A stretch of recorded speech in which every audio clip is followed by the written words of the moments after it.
On Thursday the 7th of June 2007, most people in Newcastle and the Hunter were looking forward to a relaxing long weekend, planning a few days off. As you now know, it was anything but a relaxing long weekend.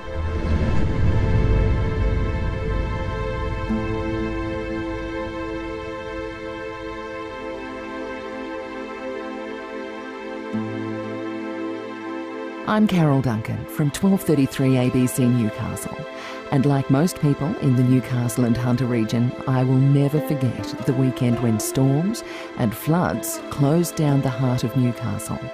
The Pasha Bulker went aground on Nobby's Beach, and the levee system around Maitland was pushed to its limit.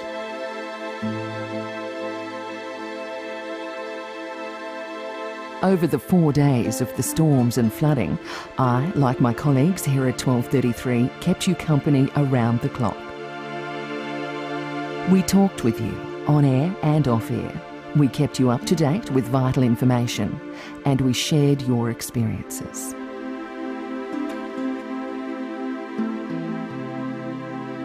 On Thursday night, the Bureau of Meteorology warned of potential extreme weather conditions with a low-pressure cell developing just north of Newcastle. Over the next 12 hours, this low generated gale-force southeasterlies that buffeted the city until midday on Friday. Redeveloping in the middle of the afternoon as a line of thunderstorms that ceaselessly battered Newcastle throughout the evening, causing life-threatening flash flooding in low-lying areas. This is the story of the June long weekend storm.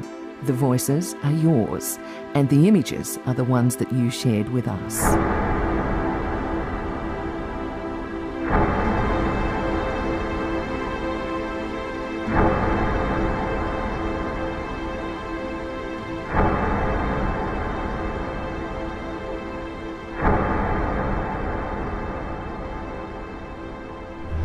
There's no point people trying to drive to Newcastle East to see anything. It's completely counterproductive, and people are driving around without their lights on in the heavy rain and hail. It's very hazardous. If anyone's listening in the car and you have to be in the car, turn Stay your out of the lights on city. and go home as soon as you can. Be my Yeah. advice.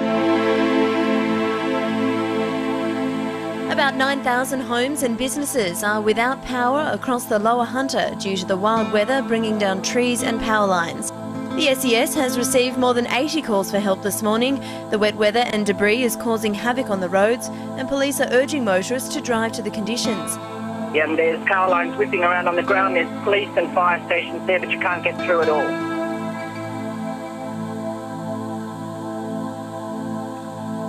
The buses are pulling up as we speak and taking students, those that are on the Muswellbrook, Brass, Aberdeen, Rookel, Gundy, Bunnan, Broadboy buses. They'll be heading off home early today because of the low-level flooding and some of the concerns. We have power lines down on floor. Apparently the A-block roof has collapsed, the buses have been sent and all the kids have been sent home. No injuries that you know of? No, apparently everybody's fine. It's a bit chaotic down there. Okay. My husband just had to piggyback me out of the golf club because all the water was coming in. From the New South Wales Department of Education and Training, they are advising parents that as a precaution and due to the adverse weather conditions, Central Coast, Lake Macquarie, Newcastle, Lower and Upper Hunter students should be collected from schools and TAFE colleges if at all possible. That is, all schools. There's a severe weather warning in place for flash flooding and dangerous surf and hazardous winds, a gale warning for coastal waters and a sheep grazier's warning. There are currently 11,000 homes estimated to be without electricity in our area.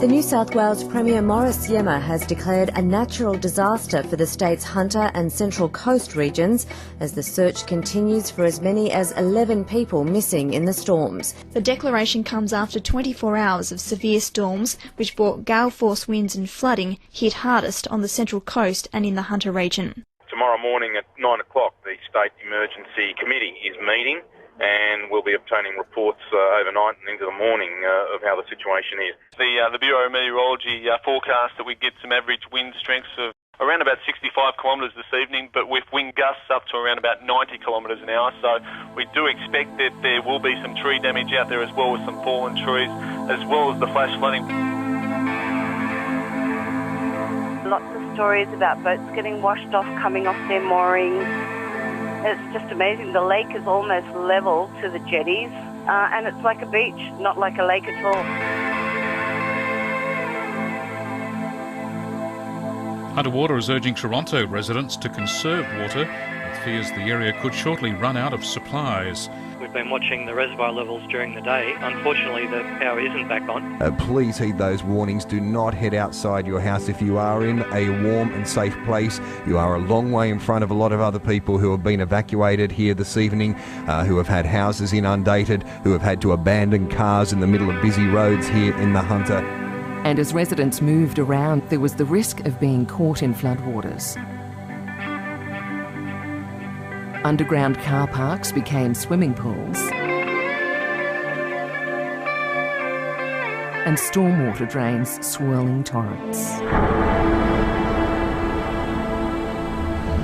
Are you right in the township of Dungog? Yes, right in the township. School has been closed, yes, and there are no buses going in or out. A lot of flooding on the roads between Bulladila and Raymond Terrace. Do slow down in the area. A fallen tree on the Hexham Bridge affecting traffic northbound.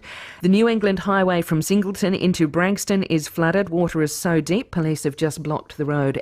Don't risk it. And there's flooding across Aberglasslyn Road as well, so there's actually a person in a car and they're just trying to get them out now. Just backed the rescue truck down and it looks like they're putting them on that. Emergency crews are responding to reports that an elderly couple is missing after a car was washed off a bridge at Clarencetown in the Hunter Valley. The hold up on the Midmay Road at Maryland, 2 young children have been washed away and the road is completely blocked off. Quite a few police are out there now. My son flew back from Melbourne today, and it was a beautiful day in Melbourne, he said, and he couldn't grasp the gravity of what was happening up here, and he was just appalled when they started their descent from Sydney. Well, at the moment we're up on the top of the range north of Murrurundi on the New England Highway, and we're stopped because the snow's that thick we cannot go any further. We've lost traction. We've just come to a standstill. Andrew, you're putting your hand on your heart, you're looking me in the eye down the radio lines and you're telling me that it is snowing in the upper Hunter region. The snow would have to be at least 2 inches deep at the moment. I've never seen anything like it.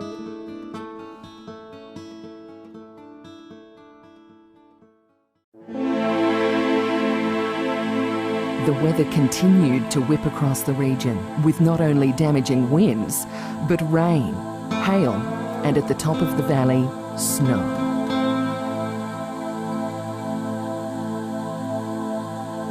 There were continual reports of buildings, trees, electricity lines and roads that were severely damaged, evacuations and rising water levels in most areas.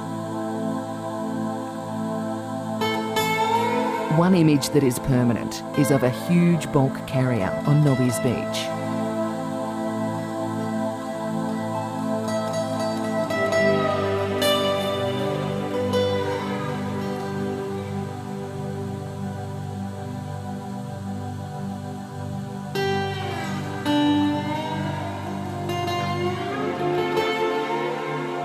Just after 9 on Friday morning, listeners rang 1233's Garth Russell describing a ship struggling in the dangerous conditions only metres off one of the city's iconic beaches. What are the ships doing? We've been watching one for about half an hour. It's been struggling ever since, been at all angles, and it's obviously labouring. See blokes on the deck, mate. I can see a gentleman standing outside on the deck. So somebody better get down there and have a look. Nose is starting to point towards the shoreline again. Okay, so you're sensing they might be in a bit of trouble? I think they might be. I really do. Move on and talk to Dave Edwards. He's the president of the Nobby's Surf Club. Dave, what can you see? Yes, Garth, she's running aground at the back of Nobby's Reef, coming right on the beach.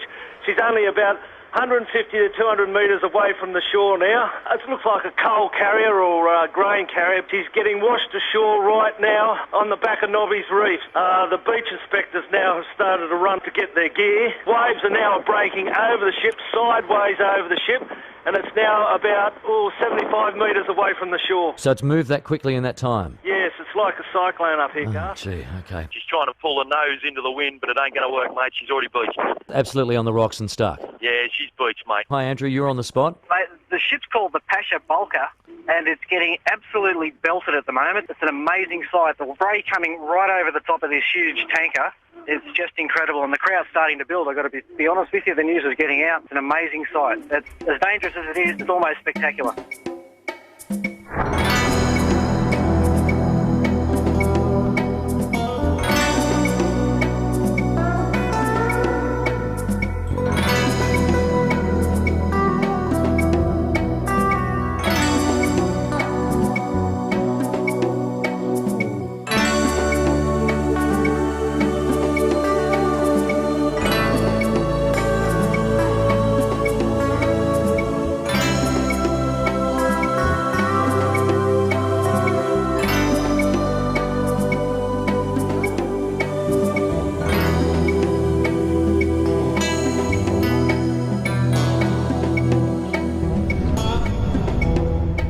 Making news this morning, 3 rescue helicopters are on standby to evacuate people off a freight ship in trouble in heavy seas off the coast of Newcastle this morning.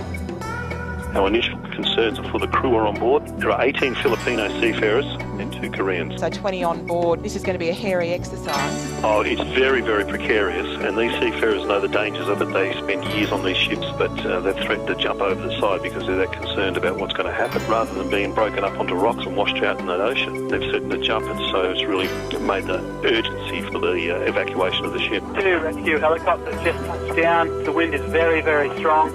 They've done an amazing effort in managing to land here in such blustery conditions. The first of the rescue choppers is about to take off to go out to the ship and try and lift up some of the 22 Filipino crew. The second of the choppers, as I speak, is just powering up as well. There are 2 television choppers, including our very own ABC Squirrel, now hovering over the Pasha Bulker. These very, very brave men on board these rescue choppers, as we understand, 2 will be lowered down onto the deck of the Pasha Bulker. They will assist in helping the crewmen to come up into the choppers, and they will relay between the 2 rescue choppers between the car park and the ship. I can't stress to you how strong the wind is down here on the beach. There is an air of anticipation here as the crews limbered up. They actually did their stretching exercises before they got into the chopper, Carol. Of course they did. They're in their frog suits. They've actually got snorkels as well. Trouble also with the Pasha Bulker is that it is being bombarded with massive seas. I don't know whether you can hear the chopper as it takes off now and heads towards.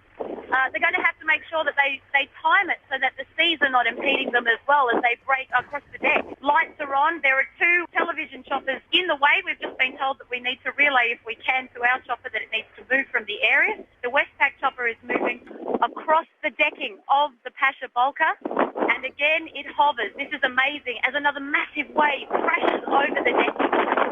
It can only be 20 metres directly above the deck as we speak.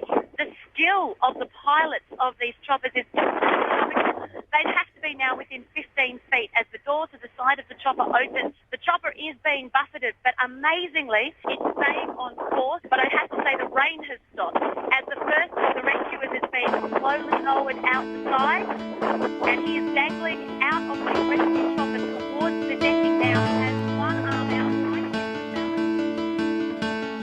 One by one, the 21 Filipino crew are being winched off the bulk carrier by rescue helicopter.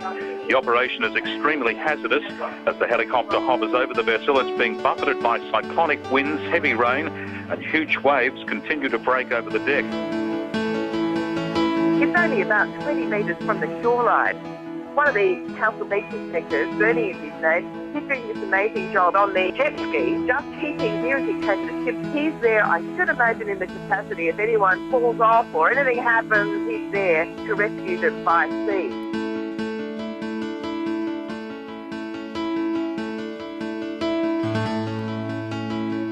As you speak to me, I've just had 2 of the crew members walk past me. Everybody is well and fine. I got a quick word with one of the crew earlier, and they said it's okay, just scary was the one that he said. That's the understatement of the morning. Are you aware of how many crew members have been retrieved from the vessel? All of them.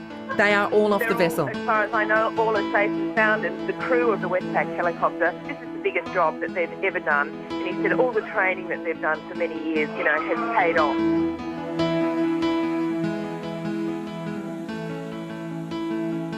After the crew's dramatic rescue in treacherous conditions, the Pasha Bulker became the city's newest attraction.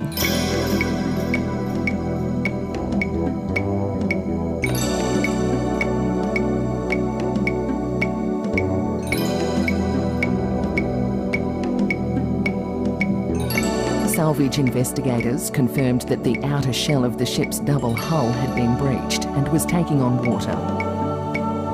Creases in the hull were also visible on both sides. Despite the risks, it was decided to press ahead with the salvage. While the first 2 attempts moved the ship for the first time, they were hampered when cables snapped. On the 3rd attempt, after 26 days grounded on the reef, the 76,000-tonne Pasha Bulker was finally freed. On the high tide at about 9:30 p.m. on the 2nd of July 2007, a sea anchor and 3 tugs, including the super tug Pacific Responder, rotated the ship towards deep water, towing her off and out to sea.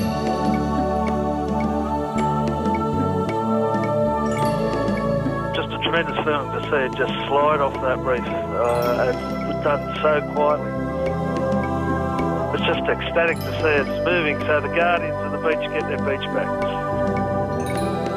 It's just an amazing sight after all these weeks to look down on Nobby's beach and it's gone, and to see it moving out to sea in one piece, it's just the most amazing sight to behold, and there are plenty of smiling faces here.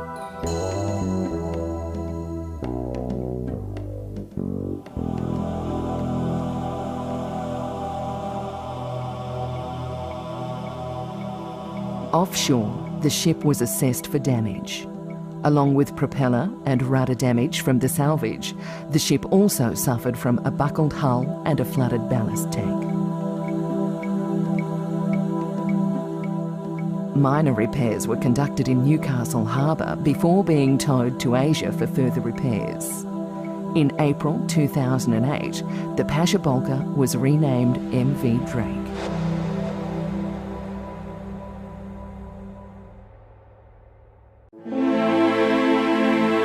Drains aren't coping very well around Dent Street in Merriweather. It is actually over the gutter. No, I've just driven through the junction at Broad. The road is completely flooded. People are not going to be able to get through in a few minutes. I'm in a four-wheel drive and... On Hunter and Union Street now, and it's just gridlock. Just everywhere you go in Garden City, there's waves of water come through the car parks, and people see the amazement on people's faces. Stay right clear of Garden City.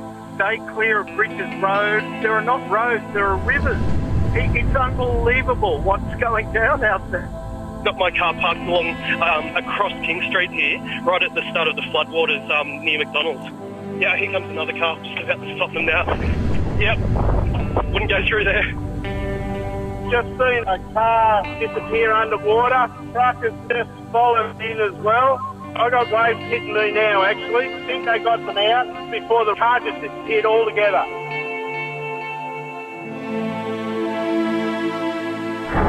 My house, I'm just about to go underwater. It's right at my front door, right at my back door.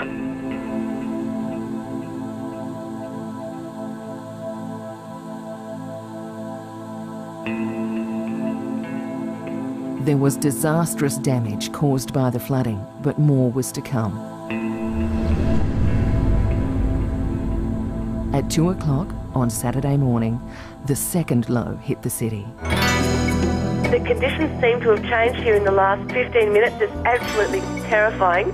The rain is not even horizontal anymore, it's actually going up.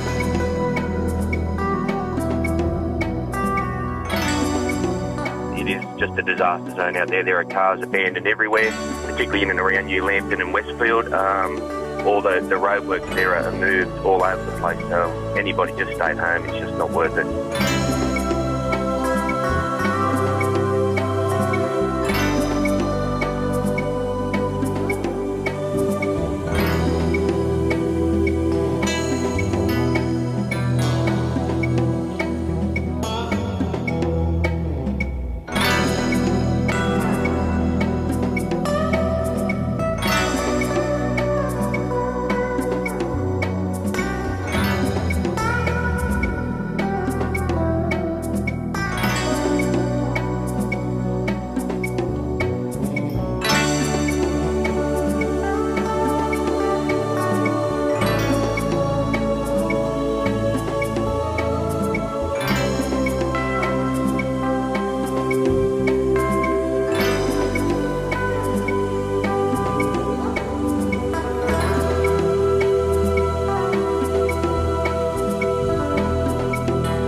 We ended up finding a fellow stranded on the roof of the car. We had to throw a rope out to him, and between 6 of us we dragged him into the bus. I just had one of those major power poles with the 6 wires that are running through it just embedded itself into my car. The wires are across the street, across the neighbours' houses. Energy Australia says the storms have left 75,000 of its customers without power from the Hunter to Sydney. Crews are working throughout the night to restore supplies, and fresh teams are ready to take over tomorrow. We just were travelling, trying to get out of streets in Hamilton, and we would have people go, don't go that way, it's shoulder high. Don't go that way. We would see a tow truck underwater. And as I said, we feel very blessed that we were able to get out, but we left our house underwater.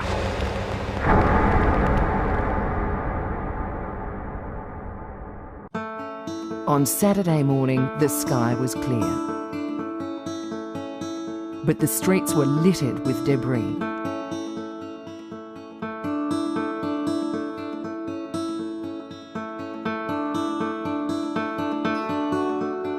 And as we looked back at the last 24 hours, you heard of amazing heroism, offers of help and support, and stories of great tragedy.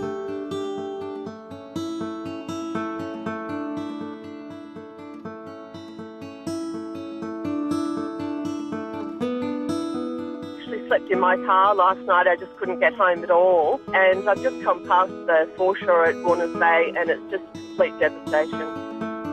Emergency services in New South Wales will begin a massive clean-up operation today in the Hunter Valley and Newcastle. Standing here in Walsall, Nelson Street at the moment, I'm surrounded by abandoned vehicles, cars in the canals, shops with windows out. The shop owners are trying to make their buildings secure at the moment because, of course, looting's a real concern for us.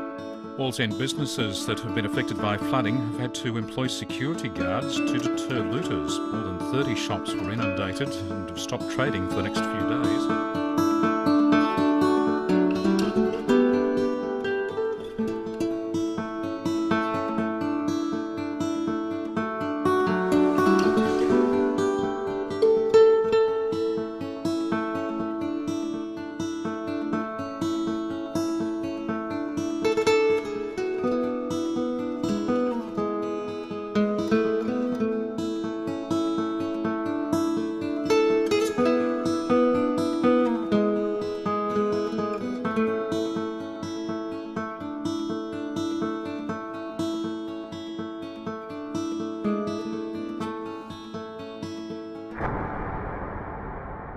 Paramedics actually have lost 5 vehicles overnight in our attempts to try and get people to hospital. And you lost 5 vehicles? The vehicle stalled. The officers had to literally piggyback the man from the vehicle through the water to higher ground. Now, unfortunately, that vehicle that had to stay there overnight has been looted. Everything's been stolen from the vehicle, including the radios have been cut from that vehicle. Without my neighbours' support in this street, we will just have nothing. We're treading on surfboards to get into bed, and we've got big branches blocking our drive. We can't get out of the street. We're sitting in the house with candles, and we didn't want to sleep. We were so frightened.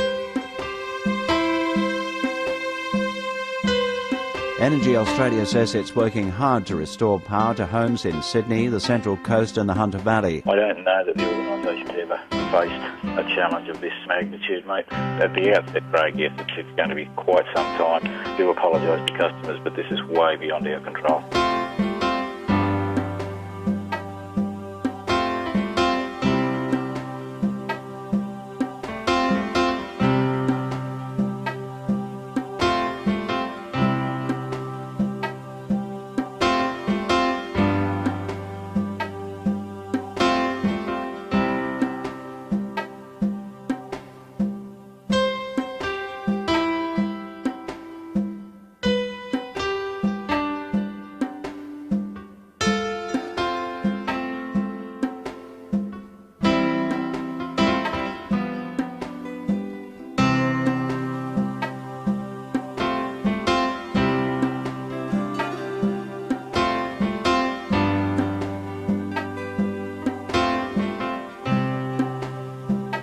Blackbutt Reserve has been closed indefinitely by Newcastle Council after the park suffered serious damage in last night's storm.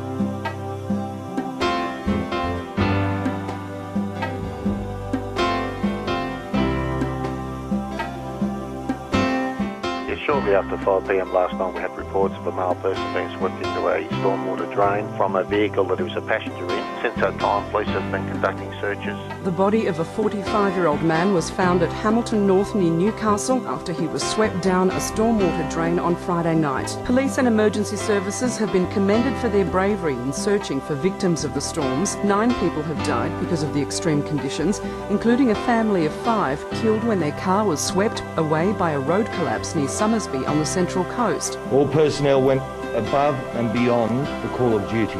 As you're well aware, the elements conspired against us from the very start. Despite this, they battled on in a desperate effort to find survivors. And sadly, this wasn't to be the case.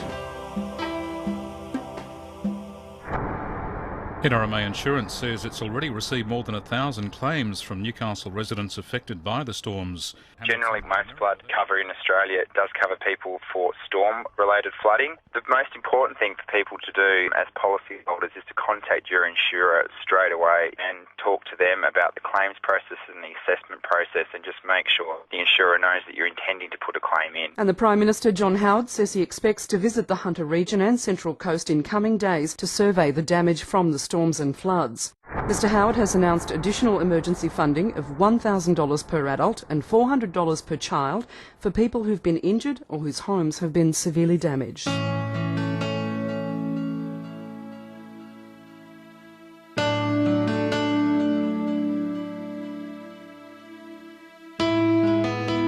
Prime Minister, I don't know if you've seen photos of this ship that is stuck on Nobby's Beach. It's an extraordinary sight. There's several hundred down here at the moment in freezing conditions. The city is packed with people parking wherever they can and walking in. They're bringing their children to see this amazing sight.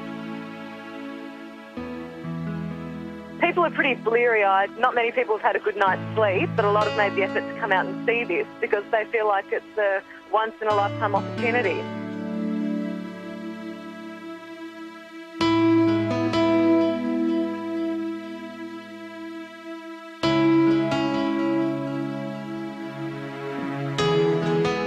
I know I speak for every Australian in saying that the country is thinking of you and the human and tragic side of something such as this.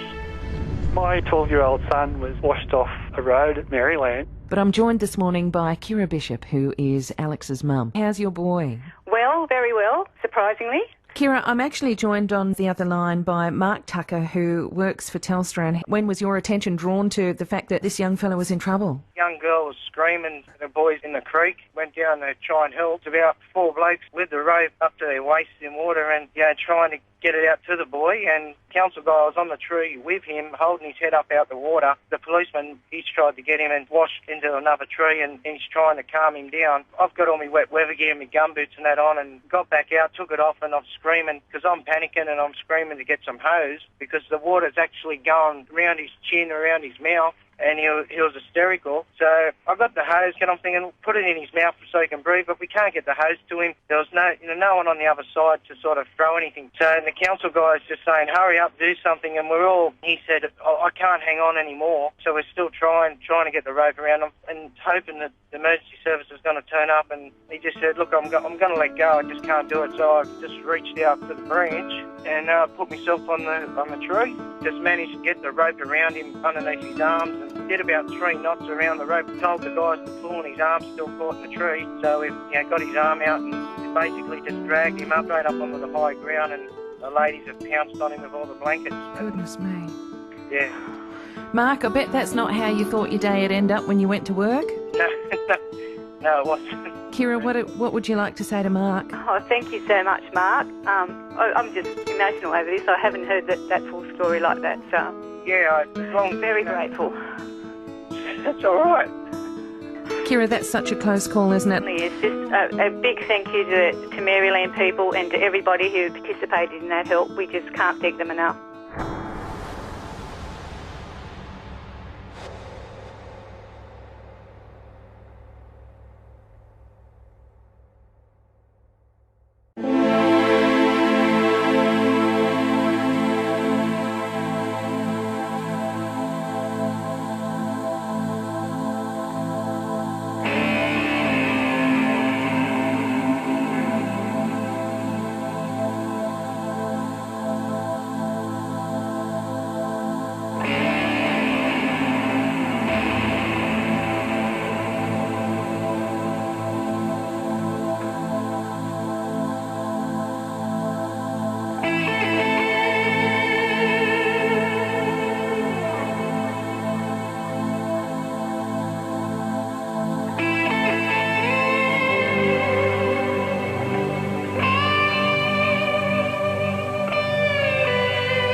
As water saturated the catchment area, residents in Lorne and low-lying areas of Maitland were evacuated, and SES and emergency services anxiously kept watch on rising flood levels.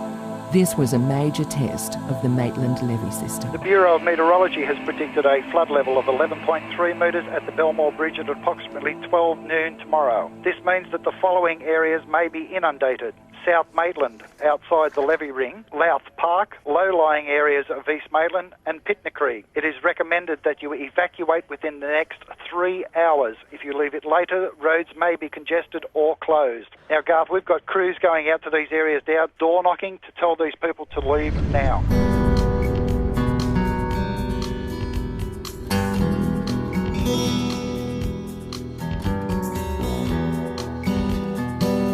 On the banks of the Hunter River at Morpeth, it has broken its banks. It actually looks like a great big iced coffee milkshake. Very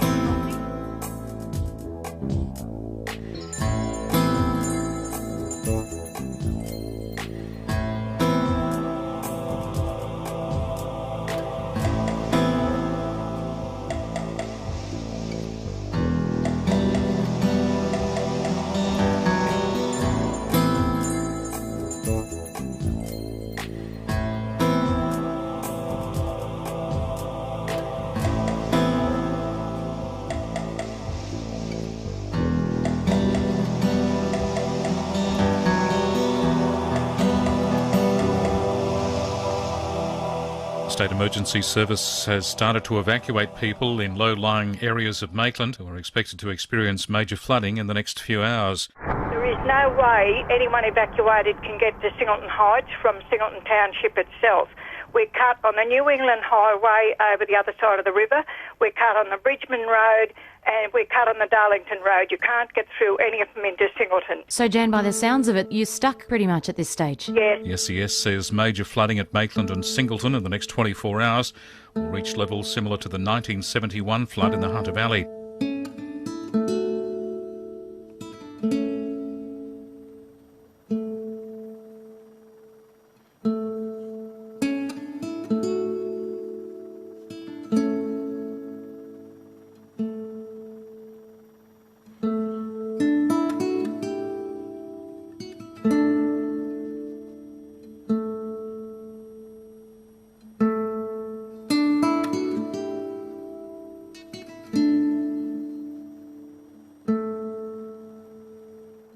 We've had about 7 rescue events today. There were 3 people sitting on the top of one car that the boys went over in the flood boat and took them off. And we had a couple of young boys decided they'd go for a bit of a swim, so we had to go and help them come out of that. It's been an eventful day one way and another.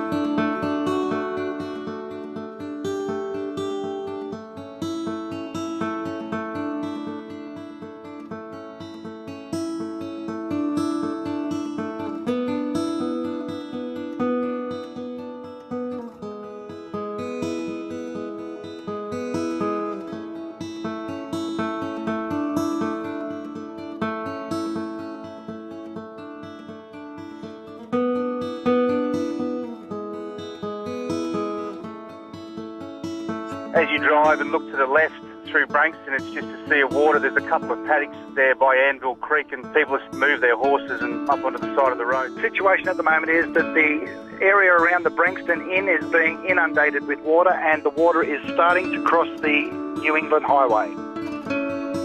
What is the latest in Maitland and the Belmore Bridge? By midday today, we will be exceeding the major flood level of 10.7 metres. We will be on our way to 11.3 metres by midnight tonight. Now, that is officially a major flood. What sort of expectation do you have if you reach that level? At the moment, we'll be looking at major evacuations.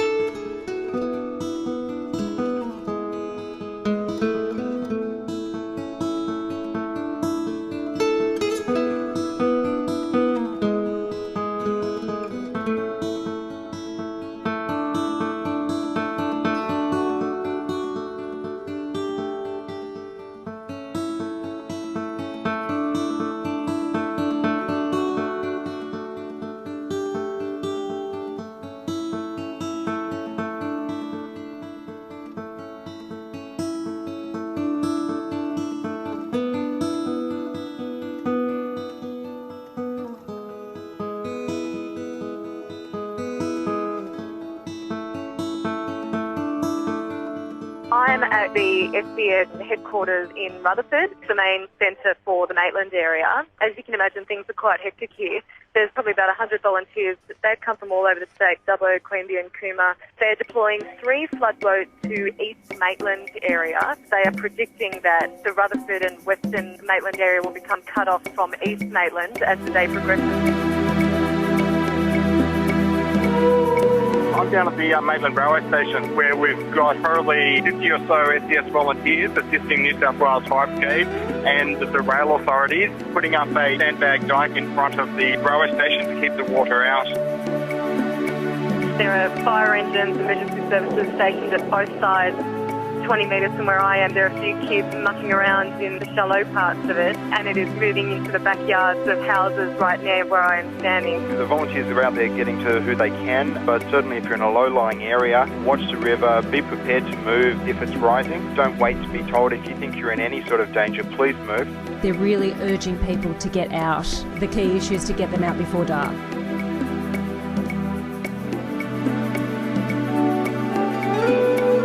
The evacuation's gone very well. The police advised us that there may have been up to 4,000 people affected by that, and volunteers have been out there and door knocked, and the community have responded very well. We had the SBS come to our house, and then an hour later we had the police come, and they said that they would actually force us to move. And my neighbours, elderly neighbours, were saying that they wouldn't. Quite a few elderly people in the Lawn community, and I think it is a big issue that people don't really understand what that's like. They've been through the floods in the 50s and the 70s. You know, they survived that, so that they think that they'll be okay. The Bureau of Meteorology says the central Maitland district in the New South Wales Hunter Valley will not flood. The Hunter River in Maitland is peaking at lower levels than previously expected.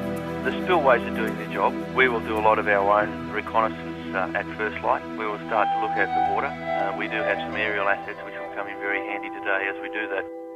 We will then start to look at whether we can give the all clear so that people can go back to their houses.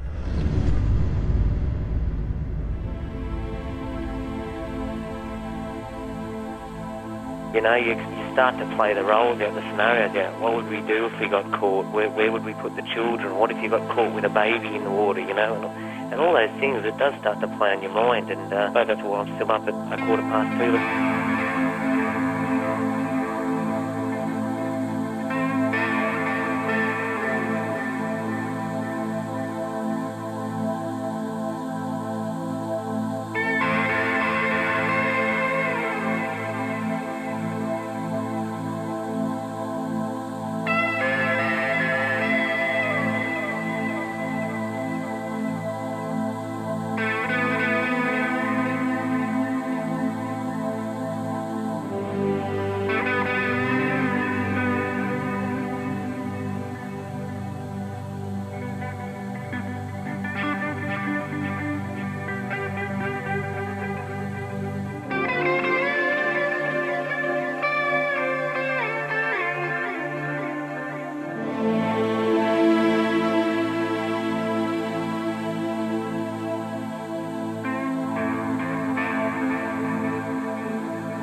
12 months later, there were still people yet to return to their homes.